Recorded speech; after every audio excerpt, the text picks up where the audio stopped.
Hello everyone, FPL Raptor here and welcome back to another video on my YouTube channel. Today's video has been very kindly sponsored by Squarespace. We're going to discuss more about that later on, but we will be covering a Game Week 25 free hit team selection. Now, even if you're not on free hit, this should still be useful because I'm going to talk about players that will be useful for Game Week 25 and potentially beyond as well. But if you are on your free hit, hopefully this will be extra useful. If you are enjoying the content here on this channel, please do remember to like, comment and subscribe. But without further ado, let's jump into it.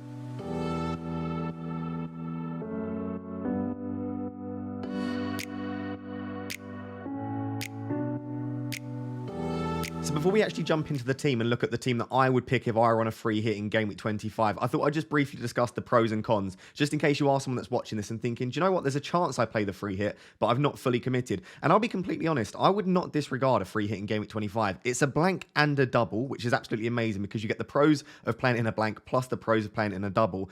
And a lot of us have teams that are built really well for the future, but maybe are struggling in 25, which we're going to discuss now. So I definitely would not write off a free hit 25, but it is worth discussing the pros and cons. So the pros, it allows you to field a really good 11 when others will probably be struggling to field an 11 at all. And if they can, it's going to involve players like Patterson and Bueno who could do very well. We don't know. But I don't know that it's a perfect 11 by any means. So we're struggling to get 11 players, maybe having to take hits. And even those 11 that they have aren't going to be ideal. Whereas with a free hit, you can field the perfect 11s. You're going to gain extra fixtures on those around you. As I've said here, you could probably gain, I reckon, between 6 and 7 extra fixtures by free hitting in 25. And that's really nice there immediately because you're going to remove some players that blank and you're going to bring in players that double as well. And that's the great thing about doing it in a blank and a double game week. It will also allow you to keep any Brentford and Brighton players you have. So I think if you have Brentford and Brighton players, it maybe doesn't make that much sense to take them out because they're going to double in Game Week 27. It is worth noting that fixture for Brighton may be postponed again in Game Week 27 due to rail strikes. But at the time of recording, I don't know that. But let's say that those fixtures go ahead. Why would you want to take out me, Tony, and Matoma when a couple of weeks later they're then going to double? So actually free hitting in 25 allows you to hold on to those assets. And in a similar way, Newcastle have a fixture in Game Week 28 and they double in 29. So why would you want to be removing the likes of Almiron, Trippier, Botman, Pope when actually you can have them for future weeks as well? So I actually think that's a real benefit of 25 is it allows you to ignore 25, keep the team that looks really good for future weeks, and then maybe attack double Game Week 27, blank Game Week 28. It also allows for an easy route to triple Liverpool. So a lot of us probably don't have any Liverpool assets at the moment. And whilst we don't want to knee-jerk too much, it is a really nice double for Liverpool. And most of us will probably get 1, maybe 2, maybe 3, but it's going to take a massive hit. And it might not be the 3 that you want. Whereas again, on a free hit, you can get those. And it also allows you to get the best Arsenal triple up for the double as well. So maybe at the moment you've got like Ramsdale and Gabriel and Saka and you actually want to get Ødegaard and Nketiah. You can choose the Arsenal triple up you want. So there are loads of pros to 25. And again, I wouldn't disregard it. Any content creator that tells you you shouldn't free hit in a specific week, don't listen to them because everyone's team is different. It doesn't suit my team, which we'll discuss in a second. And here are some of the cons that I think are associated with free hit 25. So there is double Game Week 27, blank Game Week 28 and double Game Week 29. So back to back to back. And it's going to be very difficult to navigate that without a free hit. If you've got your wild card, that will definitely help. But even so, it's tricky. Because let's say you wild card in 27. If you wild card in double Game Week 27, you're probably going to have the likes of Brentford and Brighton. Well, then they blank in Game Week 28. So then what do you do in 28? You have a suboptimal team. If you sell them in 28, well, you don't want to do that because then Brentford and Brighton are likely to double in 29 as well.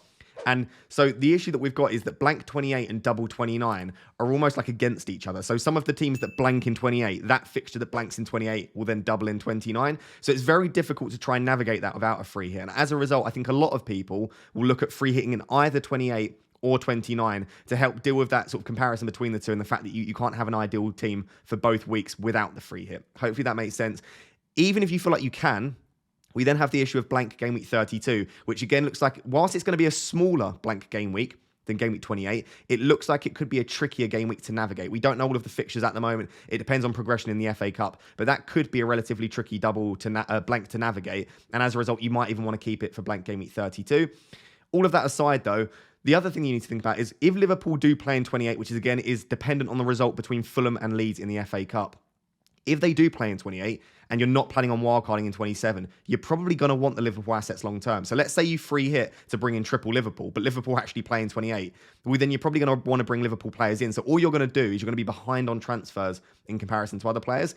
And it's probably a similar thing with that Arsenal triple up. Yes, you can get the best Arsenal triple up for the free hit in 25, but you probably want that best Arsenal triple up long term as well. So all I feel like you're doing is maybe optimizing your team for 25, but you might be a few transfers behind as a result. And then the other thing is hanging on to Brentford and Brighton Brighton players does create another issue for you, as I said, in game week 28. Again, if you're free hit in 25, you won't have the free hit in 28, and Brighton and Brentford are almost definitely both going to blank in 28. That's not 100% confirmed, but it looks very likely. So they're the pros and cons. Hopefully I haven't done one side more than the other because it is really team dependent. I'll just quickly show you my team. So this is the way that my team currently looks. And as you can see, I don't really need to for a few reasons. So I, in my opinion, have the ideal Arsenal trip up for game week 25. Maybe not long term because Nketiah could prove an issue. But I think Ødegaard, Saka and Nketiah, for me, is the ideal Arsenal triple up for game week 25. I've got 11 players at the moment. I've also already got Kilman, which is a fourth double game week player. And I've got 2 free transfers and 2.2 million in the bank. So we'll discuss this in my team selection video later in the week. But if I take out Castagna, De Bruyne and Bamford and bring in Darwin, Salah and Tarkowski for a -4 hit, which I can do with the money I've got just about. We'll see if I get priced out of that a little bit later in the week. But that would give me 7 double game week players, a good Arsenal triple up, 2 Liverpool players in Darwin and Salah. Again, if Darwin is injured, which we'll discuss in the sort of free hit selection, which I don't know at the time of recording this, I could even go for Trent if I wanted to. I guess the thing that I want to say is I would have 3 Arsenal, Kilman, 2 Liverpool.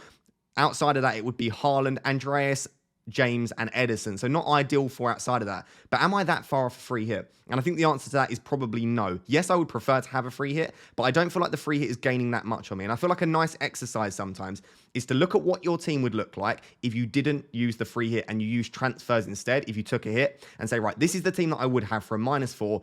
How much would the free hit outscore my team by including that hit? And is it worth it? And for me, the free hit I'm looking at is about a 25 to 30 point minimum gain. That's what I'm looking for with a free hit. And if your teams aren't that dissimilar, your free hit team versus your actual team is probably not worth playing. But if you've got a similar team to mine, but maybe instead of Bamford, you've got Tony. Instead of Castagna, you've got me. And then instead of Andreas, you've got Matoma. And then maybe instead of Kilman, you've got Bueno. All of a sudden, it's a very similar team to me, but you're maybe got like 2 or 3 further blanks, players that you don't necessarily want to sell for the future, and a few issues with your bench too. So for me, no free hit, but that doesn't mean I don't think you should play it. So let's take a look at my free hit team selection for Game Week 25. So moving on to the Game Week 25 free hit draft, and it actually has 4.5 million in the bank. Now, there are a couple of positions that you can use that, and we'll discuss throughout. But I've also left money in the bank because everyone has different selling value and team value, and you might not be able to build the team that I could. You might have more, but I thought I would just go on the side of caution. And to be honest, this is the team that I would want to build anyway. So the issue that we've got, right, the 4 teams that double are Liverpool, Arsenal, Wolves, and Everton. Ideally, we'd like 5 from Liverpool and 6 from Arsenal. We want to load up on the best 2 teams. The issue we've got is that we can only have 3 from each of those teams. And the attackers are just so good for those 2. I know a lot of people don't like the Liverpool attackers, but we'll discuss the numbers in a sec. They're always really good. And Arsenal have really, really good assets as well, all in the attack. So whilst I think the likes of a Ramsdale in goal could be really nice, and I'd love a double up of Trent and Robertson in defence, I'm just taking away positions from the attackers. So what you're then left with is Everton and Wolves, or you go for some single game week players. Now, the issue with Everton and Wolves is that their double game weeks aren't ideal. They've each got an okay fixture and then a really tricky fixture. So Everton have Villa at home and Arsenal away. Of course, the Arsenal away one is arguably the hardest fixture in the league. Maybe not at the moment. Arsenal are struggling a little bit, but generally still quite a difficult fixture. And then Wolves have Fulham away and Liverpool away. The Fulham away one, again, could be a tricky fixture. And then the Liverpool away, whilst I know Liverpool haven't been great, I do still think they will score, probably, and they'll create chances at the very least. So when I'm deciding, do I want to double up on the Everton defence or the Wolves defence, and I would double up on one of them because I'm a sucker for a double game week, I personally think I would be looking at the other fixture. So rather than the Arsenal-Liverpool ones, which fixture do I prefer out of Villa at home and Fulham away? And Fulham score at Craven Cottage in pretty much every single game. They've been exceptionally good this year, and there has been a small drop-off recently, especially Mitrovic, his data, and Fulham's attacking data has dropped off. If that was at home for Wolves, I'd be very, very tempted by putting like Jose Sarr and Dawson in there. But because it's at home for Everton, because they look pretty good under Sean Dyche, and I think that will continue, I think I just about prefer a double up on the Everton defence as opposed to on the Wolves defence. Now, of course, you could just pick like a Man City defender in there instead of Tarkowski. You could go for Edison if you wanted to, but I would go in as much as possible on the double game week, get those extra appearance points, and hope that when you get 2 bites of the cherry, they will do something in either game. So at the moment, I've got Pickford and Tarkowski. Tarkowski's obviously got decent goal threat, very cheap. Pickford makes quite a few saves. And like I said, I think Sean Dyche and the teams that he runs in general, they do concede quite a few shots, but they're usually from outside the box. And I think that's perfect for a goalkeeper like Pickford. So I think Pickford's a great pick. Long-term, by the way, if you're looking for a long-term goalkeeper, they double in 25, they play in blank game week 28, and they play in blank game week 32. So Pickford's a great long-term keeper, but even so for game week 25. Tarkowski for the reasons I mentioned. I've got Dawson in there as the Wolves defender. You can see Kilman and Bueno on the bench. They're my 3 Wolves assets. I'm not particularly blown away by any of the Wolves assets, but if you've got the money, Dawson has much greater goal threat than Kilman across his career as well. I don't know about recently for Wolves, but across his career, Dawson has really decent goal threat, and he just launches himself at corners and free kicks. We've seen it all the time. So I feel like if you can, and money's no issue, especially on a free hit, I prefer Dawson to Kilman. Long term, I feel like Kilman's fine. He does get in the box still. You could potentially get a goal. It's probably not worth the extra money for Dawson if you're buying this player. And then the third and final defender is Trent Alexander-Arnold. Like I said, I would love Trent and Robertson. Remember, this is a free hit draft. I think attack the double game week. Crystal Palace and Wolves. Trent and Robertson put up consistently okay numbers. They're much worse this season than in the past. I think Trent's sitting about a 0.3 XGI, Robertson a little bit lower than that. But they are still 2 very, very creative assets. And in recent weeks, we've started to see a little bit more of the Trent and Robertson that we know. I watched the Liverpool game in game week 24. Trent's crossing was impeccable, and Robertson created 2 or 3 big chances. He could have easily come away with 1 or 2 assists there. So I feel like Robertson and Trent are both good options. If you do want to double up because you don't fancy the attackers, maybe their minutes are a risk. If any injuries pop up throughout the week, I do really like Trent and Robbo. If I had to pick, I would always favour Trent. I just feel like he's more creative from set pieces, and he just puts in more crosses than Robertson. And I do feel like his end product is slightly better. So that is the goalkeeper defence situation. As you can see, 4 double game week players, doubling up on the Everton defence, believe it or not. Dawson in there, Trent too. Let's take a look at the midfield. So we'll start with the one that I know a lot of people disagree with, and I don't necessarily love it as an option, but I do have Dwight McNeil in there. I just don't know who I would want in that spot. So I said I've got 4.5 million in the bank, so I think you can go up to like 9.6 million, I think it is, in that spot for McNeil. By all means, pick whoever you want. I love a double game week, and I feel like if you're free hitting, it is good to load up on doublers. But at the same time, one of the fixtures is Arsenal away. We're probably not expecting Everton to get much there. Villa have been okay recently, not great defensively in the last few, but they are still a team that could keep Everton out. So if you don't fancy Everton to score many goals, don't go with McNeil. It's just who you put in that spot. Because, of course, we don't have Newcastle, Brighton, Brentford or Manchester United assets. You're already going to have a triple up on Arsenal and a triple up on Liverpool. You could go for a different formation, like a 4-3-3, or you could just go for a Man City attacker. And I think if I wasn't going to go for McNeil, I would try and predict which Man City attacker was going to start. So if you think Mahrez will get a start, go for Mahrez. If you think Foden will get another start in the league, go for Foden, Grealish. They could be really nice against Bournemouth away. But if I wasn't sure, just through appearance points alone, assuming he doesn't get booked, you're probably going to get 4 points from McNeil. He's on a lot of set pieces, including corners for Everton. We know how good Everton are with corners. We know how good Sean Dyche is with his teams with corners. And I think Tarkowski and McNeil, they link up very well. I do think it's an okay pick. You could go for Iwobi if you want to. Both of them have really bad data. So I think Iwobi's non-penalty expected goal involvement is 0.21 and McNeil's non-penalty expected goal involvement is 0.27. So it's not great for the two of them. But I do feel like you're still going to get a decent amount of chances that they will get points across a double game week. So by all means, go for whoever you want in that spot. Probably a Man City attacker if you're not going to go for McNeil. The other 3, I think, make a lot of sense. The difficult thing here is captaincy. So let's quickly discuss them. We've got Ødegaard and Saka. I think the 2 best Arsenal assets to own at the moment. That 3rd spot is open for debate, but just minutes are so secure. The data's pretty good, and they're both passing the eye test. And Saka in particular has just been exceptional recently. It's so good to see Saka and Rashford playing as well as they are. As someone that's English, someone that's looking forward to future tournaments for England, Saka and Rashford on the wings just looks absolutely deadly. Maybe even Rashford through the middle at some point too. But Saka's just passing the eye test, good numbers. He's on set pieces, some corners, some free kicks, and he's on penalties, we know, even if Jorginho's on the pitch. So I love Saka for all of those reasons. And at the moment, he's got the armband. Now, in any normal situation, Salah with probably a slightly better double, I would say. Crystal Palace and Wolves, I think, is slightly better than Leicester away and Everton at home. Just because Everton have improved defensively recently. The Leicester game is away, although Leicester just concede so many chances. It's probably quite close. The reason I'm backing Saka at the moment is he's passing the eye test more. His data's actually been better in recent weeks. And I just feel like I just trust him more reliably at the moment. And I know that's a strange thing to say because Salah is Mr. Consistent. I feel like Salah has a huge high ceiling. I feel slightly safe with my armband on Saka, but at the moment, I would say this is probably like a 55-45 split for me. I myself in my own team, which again I'll discuss in my team selection video, I will probably own Salah and Saka going into game week 25. I genuinely don't know who I'm going to captain at the moment, but yeah, leaning Saka at the moment. Maybe Salah. Let me know down below in the comments, who are you planning on captaining if you own those 2 assets? And then, like I said, Ødegaard in there as well. He has blanked in recent games. I don't think you're going to expect tons from Ødegaard. We've discussed this throughout the recent weeks. His data's good. He's on some set pieces, and he does run that Arsenal team, but we don't want to confuse how good Ødegaard is with how good of an FPL asset he is. He's a fantastic footballer, arguably player of the season. That doesn't mean that he's going to get you returns every single week. So I feel like we need to maybe just lower expectations slightly. Across the double, you would hope for 1 or 2 returns, and we'll have to wait and see there. So the midfield's good. McNeil's a bit of a rogue pick. I know you could go for a Wobie or another single game week player. Let's take a look at the 3 forwards. So we'll start with the only single game week player in the team, which is Erling Haaland. This isn't necessarily like an EO protective thing, which is effective ownership, but it may well be for you. If you want to play the game like that, it is always a risk going without Haaland. And I probably don't see any other players in the attack or the defense or in the game, really, that are better than Haaland against Bournemouth at home, other than the assets I've already got. So, of course, I prefer Saka and Salah for this week, but you've already got them. I don't see anyone else that I would want in that spot personally. So, Haaland will be staying. I wouldn't even dream of giving him the armband, though. I'm a sucker for a double, especially when we've got great options like Salah and Saka. I should say the other reason that I love the idea of captaining Salah and Saka in the double is because they're both on penalties as well. And for me, I love captaining a penalty taker. I know Haaland didn't take a penalty recently, but it's another reason why I generally like to captain him, because we think or expect him to be on penalties.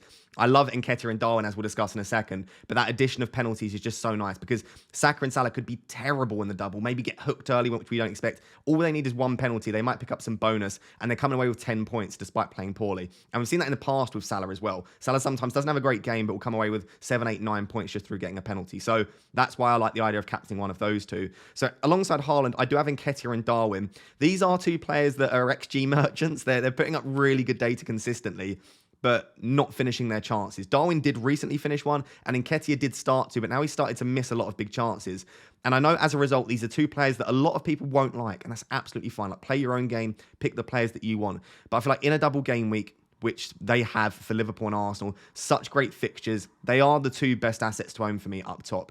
Now, at the time of me recording this, I don't actually know the extent to Darwin's injury. So Darwin did come off. I think it was shoulder related. I was watching it at a pub, so I didn't actually pick up what was said on the commentary. I've just had a scan through Twitter and other social media. At the time of recording, I don't have an update on Darwin's injury. If Darwin is out, or if there's any concern, or you think his minutes will be reduced because he's been playing on the left and Gakpo's been playing through the middle. So if you think maybe Jota will come back on play on the left and maybe Darwin's minutes will be reduced as a result, then maybe you don't go for him. You can literally just switch to Gakpo. So you can just go into a 3-5-2, do Darwin to a cheaper forward, or any forward really, and then do Andreas up to Gakpo and switch. Or you could just avoid the other Liverpool attackers, like I said, and actually just go for Robertson. So you could have Trent, Robertson and Salah. I would have a Liverpool triple up. That third spot, I think Trent and Salah would be locked in for me. That third spot is really open to you. Do you want to take a risk on one of the attackers that might have slightly limited minutes? Just because Firmino, Jota, if Darwin's fit, and Salah are all there for that front 4, I think there's obviously the option for, and Gakpo, Firmino, Jota, Salah and Darwin. There's 5 of them for those 3 spots. So it could be that there's a little bit of rotation. Maybe Robertson is the safer option. Could there be rotation for Robertson? Maybe. So I think Salah and Trent nailed. It's up to you for that final spot. And then Nketiah, like I said, he has been missing chances. But for me, that is the ideal Arsenal triple up. If you don't want Nketiah, again, by all means, go from Martinelli or Trossard if you think you can guess which one will start both in the double. But I feel like they could be rotated. You could go for a Ramsdale in goal or someone like a Gabriel in defence. So that's the team. If I were to free hit, I would be absolutely delighted. But again, if I just go back to my team here and show you what it looks like, I've already got that ideal Arsenal triple up, which for me is the best for Game Week 25, Ødegaard, Saka, and Nketiah. Like I said, if I do Bamford, De Bruyne, and Castagna to Tarkowski, Salah, and Darwin, or if I bring in Trent instead of Tarkowski and mix it around, again, that will depend on what happens later in the week with the news. I'm going to be left with a lot of double game week players already. I've still got Haaland in my team. I think I've actually got like 6 or 7, maybe even more than that, of the ideal free hit team. So I feel like I'm fine for 25. But again, this is why it's so team dependent. And again, all you need is a couple of extra players in there. Like I said, like a me, a Matoma, a Tony, who you probably don't want to sell ahead of double game week 27. And maybe Bueno and Patterson in there as 2 potential risks. Again, they could play both in the double. We don't know. Then you're probably looking towards maybe using a free hit or having to take a pretty hefty hit, which again starts to change my decision making around that. So hopefully that has been helpful. Hopefully that team is something that you think is pretty good for a free hit. Let me know down below if you were to free hit or if you are free hitting. What would differ with your team? Would you be going for a double Liverpool defence instead? Would you go for an Arsenal defender? Would you be less keen on the doubles and actually go for some single game week players? Because that's always an option. I just don't know who I really fancy from any of the single game week fixtures. So let me know down below in the comments what you would be doing. So guys, there you have it. That is my Game Week 25 free hit team selection. Hopefully that was very useful for those of you that are free hitting. Before we go today, I just want to give a massive shout out to Squarespace, who have sponsored today's video. Squarespace allows you to connect with your audience and generate revenue through gated members only content. You can manage your members, send email communications, and leverage audience insights all on one easy to use platform. When it comes to setting up the site, it genuinely couldn't be easier, and I truly do mean that. There are tons of templates to choose from, as well as videos and support messages to guide you throughout the process. One of the things that I love about Squarespace is the ability to display posts from your social profiles on your website. So you can automatically push website content to your favorite social media channels so that your followers can share it too. If you go to squarespace.com/FPLRaptor or click the link in the description, you can get access to a 14-day free trial and save 10% on your first purchase of a website or a domain. As I said, please do check out Squarespace. There'll be a link in the description down below. It massively helps to support the channel. Also an awesome product that you can get for incredibly cheap using the code FPLRaptor. If you have enjoyed today's video, please do drop a like, drop a comment down below to feed those algorithm gods. Make sure to subscribe as well. But until next time, thank you very much for watching. Cheers. Bye-bye.